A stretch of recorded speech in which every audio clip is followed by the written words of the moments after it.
और एक मैंने आपसे वादा किया था कि मैं आप लोगों को एनालिसिस बताऊंगा कि पेपर को करने की स्ट्रेटजी है ना। मैं आपको बताया कि मैं पेपर को कैसे अटेम्प्ट करते हैं, उसकी क्या स्ट्रेटजी होनी चाहिए मेरे हिसाब से। आपको अगर अच्छा लगता है तो मोस्टली अक्सर टॉपर लोगों ने इसे अडॉप्ट किया है, अपनाया है और वो बहुत अच्छा रिजल्ट दे रहे हैं। ठीक है, तो मैं भी चाहूंगा कि आप भी इस चीज़ को फॉलो करके देखो, क्योंकि अभी जस्ट ही आप जल्दी आपका टेस्ट सीरीज अनाउंस होने वाला है। जितना कुछ पढ़ा पूरा रिकॉल करेंगे, रिवाइज करेंगे हम लोग, है ना। तो सर्टेन जिस हिसाब से पढ़ाया गया उसी हिसाब से आपका टेस्ट सीरीज अभी होने वाला है। तो उसमें एक दो टेस्ट में आप इस तरह का अपना करके देखो कि सच में आपका रिजल्ट अच्छा आता है कि नहीं आता है।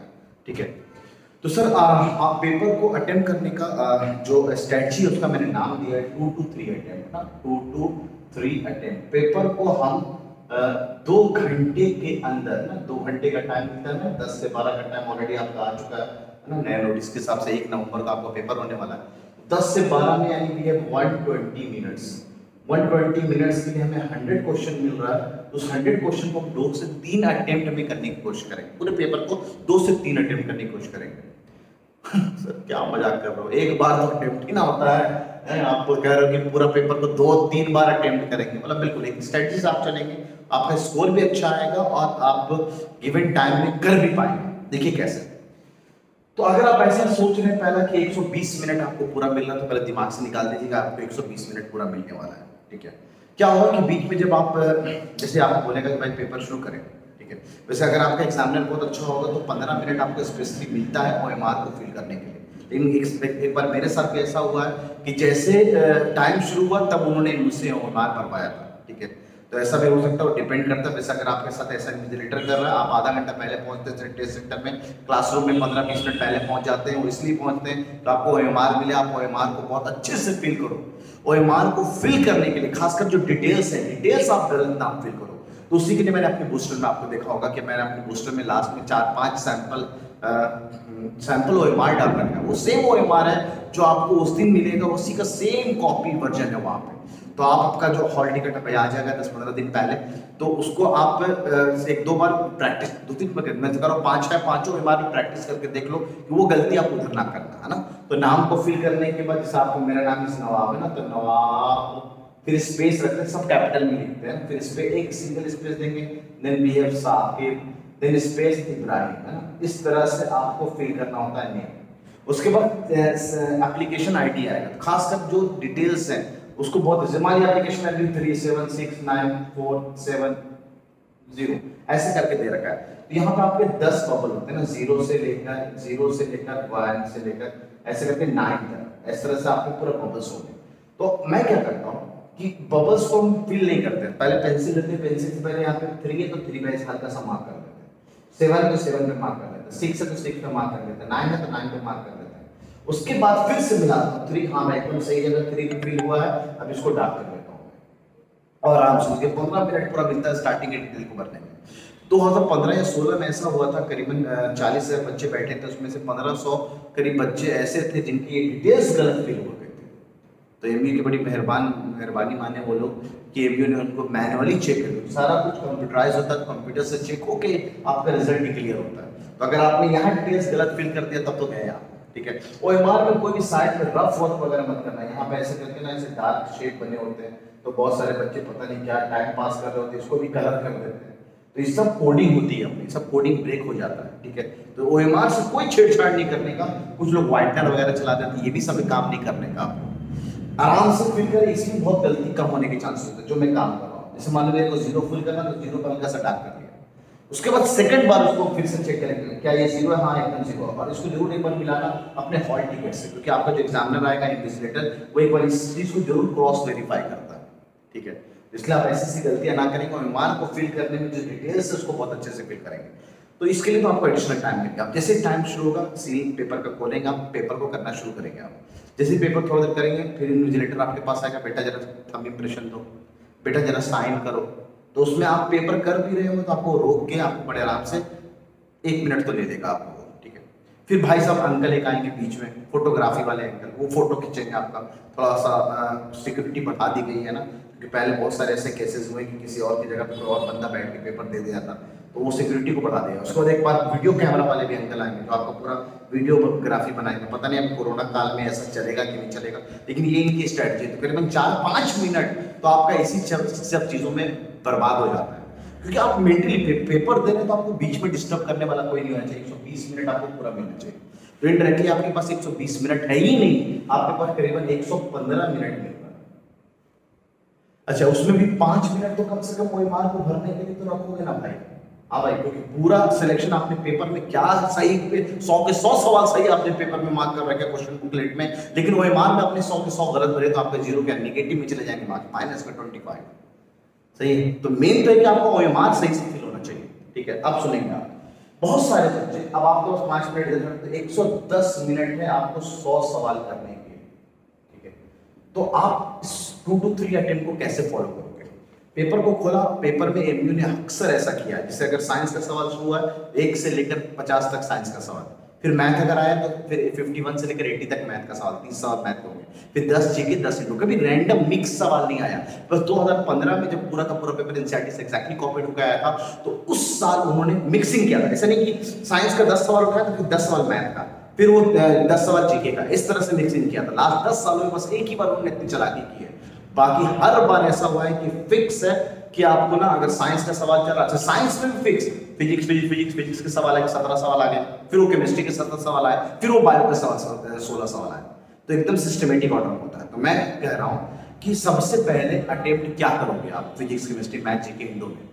तो मेरा स्ट्रेटजी कि आप सबसे पहले अटेम्प्ट करो जीके, क्योंकि जीके में क्या 10 सवाल होते हैं। अब 10 सवाल बस आपको पढ़ना है, जो आता है वो ठीक है, नहीं आता तो छोड़ के आगे बढ़ जाओ, क्योंकि नहीं आता तो बैठ के याद करने से दोबारा याद नहीं आ जाएगा। जो चीज नहीं पढ़ा हुआ है तो आप करके नहीं आ सकते। ठीक है, ऑलरेडी मैं आपको बता रहा था जीके में और इंडो में कितना टाइम देना आपको। अच्छा, अभी 10 सवाल जीके के और फिर 10 सवाल आपके इंडो के है ना, इंडो के। अब आप बताइए 20 सवाल को करने में आपको कितना टाइम लगेगा? 5 मिनट। 5 मिनट से ज्यादा लगेगा ही। क्यों? अच्छा, इसमें भी OMR नहीं भरने का, सिर्फ आप क्वेश्चन आंसर पे, क्वेश्चन बुकलेट पे आपको टिक करने का ना। कहीं कहीं इन्विजिलेटर मना करेगा क्वेश्चन बुकलेट में, तो आप आराम से अपना छोटा सा निशान दे दे के आगे बढ़ते रहना। ख्याल रखना पीछे वाला कॉपी ना करे, क्योंकि आपकी अपनी मेहनत हो कि कोई और आपका कॉपी मार के चला जाएगा। तो कोशिश करेंगे आप कि आप दूसरों को ना दिखाएं। कभी कभी ऐसा होता है कि दूसरों को दिखाने में उसकी रैंक अच्छी आ जाती है, अपनी रैंक खराब हो जाती है। ठीक है, तो कोशिश करेंगे आप। तो जीके इंडो में सिर्फ 5 मिनट लगेगा उसको। ठीक है, अच्छा थर्ड में क्या जाना चाहिए? जीके इंडो के बाद क्या अटेम्प्ट करें? क्योंकि आपको मैं बता रहा हूँ पेपर में बड़े आराम से दिख जाएगा कहाँ जीके का सवाल शुरू हो रहा है, कहाँ इंडो का सवाल। सब सवाल को पढ़ने में टाइम वेस्ट ना करेगा। जीके शुरू किया तो जीके को पढ़ना शुरू किया, टिक करना शुरू किया। जो कंफ्यूजन वाले लगे उसको अपना एक सिंबल बना लो कि ये कंफ्यूजन, इसको बाद में करेंगे। हाँ, हो सकता है कोई सवाल में कंफ्यूजन हो, उस वक्त मार्क मत करो, उसको छोड़ते दो। ठीक है, then we have third, you should go with bio. आपको बायो करना चाहिए 16 सवाल। कहते हैं 16 सवाल को हार्डली आपको ना यहाँ पे 5 से 7 मिनट लगेंगे, क्योंकि बायो में चीजें आपको कैलकुलेटिव नहीं आती। जो भी चीज आपने याद कर रखा है वो आपको याद कर रखा है, जो नहीं आता उसको उसी वक्त काट देना कि नहीं मेरे को नहीं आता। सेम गोज हियर, हर जगह जहाँ पे नहीं आता, क्योंकि आपको पता होना चाहिए कि जो सवाल नहीं आता तो बैठ के आप सोचते सोचते वो नहीं कि बन जाएगा अपने आप, क्योंकि आपने वो पढ़ के नहीं आए होंगे। ठीक है, आपको क्लिक नहीं कर रहा होगा। ठीक है, तो उसको छोड़ के आने का। Then move forward to chemistry. आप केमिस्ट्री बनाना, 17 सवाल होंगे, ऑलमोस्ट 17 से 18 सवाल केमिस्ट्री के। कितना टाइम लगेगा? कहते हैं इसमें भी सर 7 से 10 मिनट। ठीक है, 7 से 10 मिनट हार्डली आप 7 से 10 ही लिख देता हूँ। क्यों? अगर वो न्यूमेरिकल में जाएंगे तो 2 से 3 न्यूमेरिकल से ज्यादा आ ही नहीं सकता, और आता भी नहीं, आप उलट के देख लो आप। बाकी जो भी सवाल हो थ्योरेटिकल सवाल होंगे, तो अच्छा है ना सर हमारे लिए। बस न्यूमेरिकल सवाल मोल कंसेप्ट पे आ सकता है, वो थोड़ा बहुत एटॉमिक स्ट्रक्चर का कोई सवाल दे दे, नंबर ऑफ सेल्स वगैरह या number of electron in a given cell निकालना हो, वो दे सकता है आपको। ठीक है, तो केमिस्ट्री भी आप बड़े आराम से कर सकते हैं 5 से 7 मिनट, फिर मैं 7 से 10 मिनट आपको दे रहा हूँ। केमिस्ट्री करना चाहिए आपको। कंफ्यूजन वाले सवाल मार्क कर लो अपना सिंबल, जो नहीं आता उसको काटते जाओ साथ साथ। Then move forward to your physics. Physics में भी 17 सवाल। कितना टाइम लगेगा? ठीक है, 10 से 15 मिनट, हार्डली 10 से 15। अगर तब जब आपको सब कुछ आता हो, पेपर का लेवल भी एवरेज हो, income hard level out of syllabus. अच्छा, जो आउट ऑफ सिलेबस है वो तो आउट ऑफ सिलेबस है, सबके लिए आउट ऑफ सिलेबस है, तो घबराने का नहीं। घबराने की, क्योंकि मैं पहले भी आपको क्लासरूम में बता चुका हूँ कि 2017 में ऐसा हुआ था कि सबसे पहला बच्चे ने फिजिक्स का पेपर उठाना शुरू किया। फिजिक्स का करना सेक्शन में 2 सीरीज बनता है ना, सीरीज ए सीरीज बी, है ना, 2 सेट बनते हैं पेपर। सेट ए जिसके हाथ में आया था पहले वो पेपर फिजिक्स से शुरू हो रहा था, और फिजिक्स में भी स्टार्टिंग का सवाल आउट ऑफ सिलेबस, फिर बहुत टफ सवाल, फिर आउट ऑफ सिलेबस, करीबन 4-5 सवाल आउट ऑफ सिलेबस और टफ थे स्टार्टिंग वाले। तो अगर आपने स्टार्टिंग वाले उठा लिया, अगर फिजिक्स से शुरू करते तो आप घबरा सकते हैं। ठीक है, इसलिए कोशिश करो वहां जहां पता है कि नहीं बनने वाला, कोई बात नहीं, अगर बन जाए तो इतना आपके लिए बोनस है जीके एंड इंडो। क्योंकि आपका सिलेक्शन तो उस 80 सवाल में हो जाना है। आपका रैंक जो इंप्रूव करता है वो आपका जीके और इंटू करता है कि आपको कितना, 80 सवाल सब ऑलमोस्ट पढ़ के आ गए, ठीक है। अब वो 20 सवाल जिसने जितना ज्यादा एक्स्ट्रा मेहनत किया जीके और इंटू में, उनके लिए रैंक इंप्रूव करेगा, ठीक है। तो ये 17 सवाल हार्डली 10 से 12 मिनट में, फिर भी चलो 12 से 15 मिनट बोल देता हूँ, क्योंकि यहाँ पे 10 सवाल आपके थ्योरेटिकल होंगे, 7 सवाल आपके न्यूमेरिकल होंगे। कभी ऐसा नहीं कि पूरा का पूरा पेपर आपका न्यूमेरिकल भरा हुआ, ठीक है। थ्योरेटिकल ज्यादा आने के चांसेस है, न्यूमेरिकल हो सकता है कम हो जाए, ठीक है। और एनसीईआरटी अगर आपने बहुत अच्छे से किया, बहुत आराम से करके आए। नाउ यू हैव यहाँ पे भी समझ लीजिए वो सवाल आप कंफ्यूजन वाले छोड़ते जा रहे हैं। अच्छा, कुछ कुछ सवाल हो सकता है, वैसे यहाँ पे कम है, कभी कभी आ जाता है लेंथी सवाल, उसको एल लिख के छोड़ दो। यहाँ आता तो सर बन जाएगा, उसको बनाने में 4-5 मिनट लगेगा, हो सकता है, लेकिन उस 4-5 मिनट बनाने में उसमें अगर मैं टाइम वेस्ट कर दूं तो आगे के 4-5 सवाल उतने देर में बना लूँ। ये अक्लमंदी होती है, ठीक है, तो उसको छोड़ के हम बाद में कर लेंगे, ठीक है। अब आगे बढ़ते हैं मैथ में। तो मैं फिलहाल वो टाइम उसी में दे रहा हूँ जो आपसे एक फ्लो में बन जाएंगे सवाल, ठीक है। तो हम बढ़ते हैं मैथ की तरफ। मैथ से आपके 30 सवाल, और ये मैं मान रहा हूँ आपको पूरा का पूरा पेपर आता हूँ, तब कुछ सवाल अगर आप इग्नोर करके चल रहे हो तो मैथ अगर आप 30 सवाल है, 30 सवाल को बनाएंगे, जैसे मैंने क्लासरूम में कहा, एक सवाल को बनाने में मैक्सिमम 1.5 मिनट जाना चाहिए, है ना।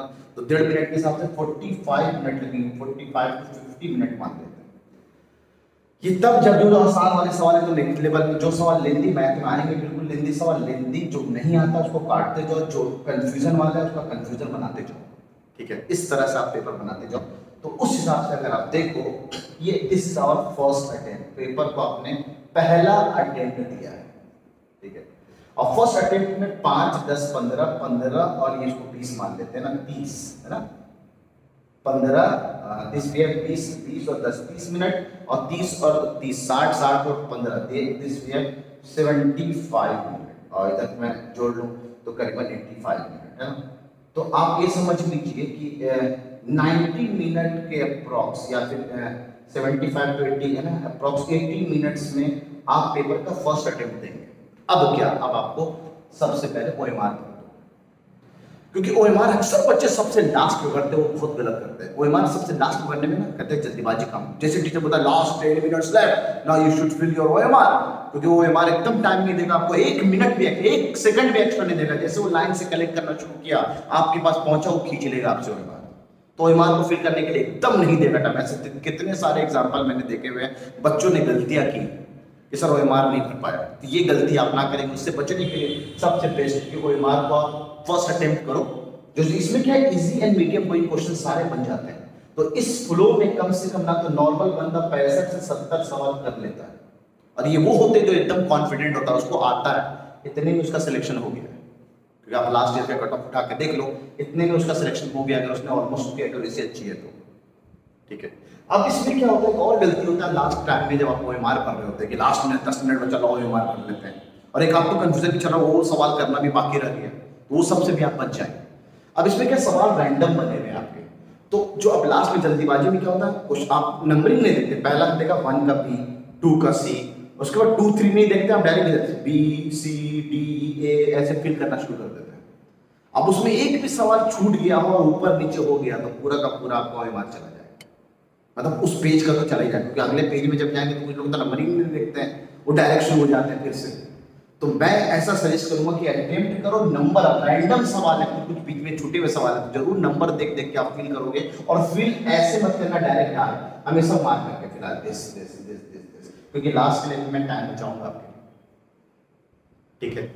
अब फर्स्ट अटेम्प्ट जब हो गया और फर्स्ट अटेम्प्ट आपने ओएमआर को ऐसे फिल कर दिया है, एक बार क्या हुआ बता रहा हूँ, जल्दीबाजी के चक्कर में एक पेज में जिस बंदों की ऐसी आदत होती है कि भाई बी सी डी, एक लड़का था, अब उसका 2016 या 17 की या 16 की बात है, उसकी 10 रैंक नहीं 8 रैंक आई थी, ठीक है। उस बंदे ने 3 सवाल गलत किए थे, उसका दोस्त था वहां रैंक 1 आया था, उसका शायद 4 या 5 नंबर का ही गैप था, कुछ ऐसा कुछ था, ठीक है। तो अगर वो 3 सवाल को गलत नहीं करता, ओएमआर सही बनाया अटेम्प्ट, ओएमआर फिल करने में उसने गलती कर दिया, ठीक है। तो आप सोचो 3 सवाल अगर उसने सही किया होता, 3 निगेटिव मार्किंग किया, पॉइंट्स में ऑलमोस्ट 4 नंबर और उसके बढ़ जाता तो शायद रैंक 1 2 में उसका नंबर आ सकता था, ठीक है। तो इसलिए मैं कहता हूं कि आप ऐसी गलतियां ना करें, तो फर्स्ट अटेम्प्ट करो, इतने सवाल आपके बन चुके हैं। एक और चीज, अब आप सोचते हो कि सर 100 के 100 सवाल आप करके आओगे, अभी तक मैं लास्ट लेक्चर में आपको लास्ट लेक्चर बता रखा हूं कि टॉपर्स तक 100 सवाल अटेम्प्ट करके नहीं आते हैं। तो जब टॉपर्स 100 सवाल करके नहीं आते तो कौन सा आप 100 सवाल कर लोगे? इसीलिए तो मैं कह रहा हूं जो सवाल आपको कट रहे हैं कम से कम वाले 10 सवाल आपने बना दिए, तो 10 सवाल करने के आपके पास जो 10 मिनट थे वो आपका बच गया। तो आपके पास 90 सवाल ही आप कर रहे हैं 110 मिनट में, ये बड़ी खास बात होती है। और ये आप जो सोच रहे हैं हर सवाल में 1 मिनट के बराबर टाइम लगेगा, ऐसा बिल्कुल नहीं। मैथ्स के लिए टाइम बचा के रखना होता है आपको, क्योंकि मैथ्स आपका टाइम लेगा। अगर आपको मैथ्स बहुत अच्छे से आती है, आपने सब कुछ पढ़ रखा है, कैलकुलेशन हो सकता है एक सवाल यहाँ पे 5-5 मिनट वाले भी हो जाए, तो उसको लेंथी मार्क करके लास्ट में रखना है, इसलिए उसको हम सेकंड अटेम्प्ट में जाएंगे। अब फर्स्ट अटेम्प्ट में जो भी आंसर हमने मान किया निकाला उसको हम फिल करते जाएंगे इस हिसाब से। ज्यादा अच्छा मेरे तरफ से मानोगे तो रैंडम है ऑप्शंस, तो आप उसको डार्क करके फिल करते जाओगे, है ना। जरूर नंबरिंग देखो, नंबरिंग क्या क्या चल रहा है। अब now move to attempt number 2। Attempt number 2 में जो कंफ्यूजन वाले सवाल है, या कंफ्यूजन तो कंफ्यूजन नहीं रहेगा, छोड़ दो उसको। जो लेंथी है उसको पहले, क्योंकि लेंथी आपको आता है बस टाइम लगेगा, तब लेंथी करते जाओ और मार्क करते जाओ। इसका जो 3, 4 या 5 सवाल जो भी छोड़ा उसको आप करते जाओ, भरते जाओ, ये आपके रैंक इंप्रूव करेगा।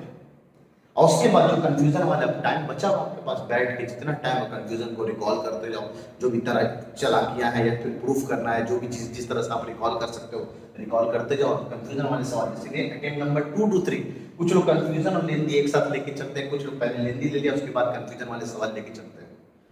इस तरह से आप ओएमआर को फिल करके आओ।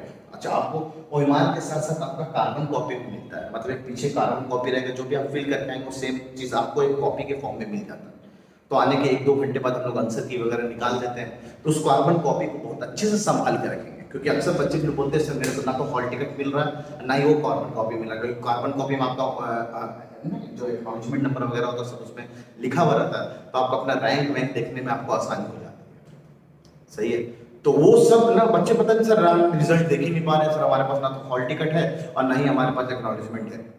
इसलिए उस कार्बन कॉपी को संभाल के रखें, एक ही दिन में आपका रिजल्ट पता चल जाएगा, मतलब मार्क्स या सिलेक्शन होना है नहीं होना, क्योंकि हम लोग उसी दिन कट ऑफ वगैरह बता देते हैं कि यहाँ पे चांसेस हैं या नहीं चांसेस हैं। तो उस हिसाब से आप अपना 11th की तैयारी शुरू करनी है या फिर से रिपीट करना, वॉटएवर अपने हिसाब से डिसीजन ले सकते हैं। ठीक है, तो कोशिश करो कि अभी जो आपका टेस्ट सीरीज जो होने वाला है जल्दी अनाउंस करने वाले हैं, उसको आप ना इसी फॉर्मेट में ना 2 to 3 अटेम्प्ट के फॉर्मेट से करने की कोशिश करो। और हर बार जो गलतियां की हो पेपर में उसको अभी ना टेस्ट सीरीज में खास करके हमने ये गलती अगर किया है उसको मार्क करो कि वो गलती हम सेम अगले टेस्ट पेपर में नहीं करेंगे, क्योंकि अगर गलतियों को आप कैरी करते गए, ठीक है, तो एक वक्त ऐसा आएगा कि आप गलती ही गलती कर जा रहे हो। तो गलतियों को आप कैरी ना करें, अगर आप गलतियों को इम्प्रूव नहीं करेंगे तो परफेक्ट इंसान कैसे बनेंगे आप। ठीक है, तो इसलिए आप कोशिश करो।